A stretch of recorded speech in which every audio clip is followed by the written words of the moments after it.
So sa tinuod lang mga beshi no, mas kapoy moadto og gym. Yes, kay motivation ka.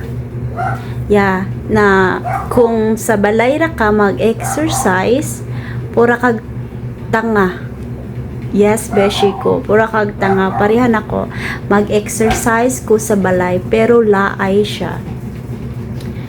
Unya, kanang dili pa jud siya makuan og oras for 20 minutes or 15 minutes ra, pero ang gipangayo jud ana everyday mga kabashi ko.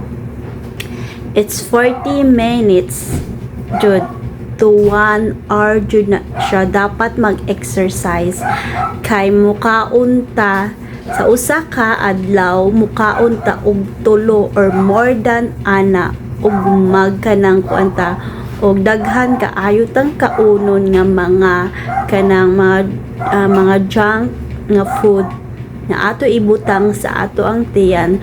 So akong gi-challenge ang akong kaugalingon nga dili sa ko mukaon og mga junk na food nga ibutang sa ako ang tummy. Charit mao to. So ako siyang gi-challenge nga no rice for 1 month. Mag sweet potato ra ko og kanang nag-search ko sa Google sad unsay angay nakong kanon every human na akong exercise. So akong gi-motivate ang akong kaugalingon nga moadto kog gym para pud nga kanang para ma-motivate ko ba kay sa balay ko mag-exercise kay purag katulogon jud ko.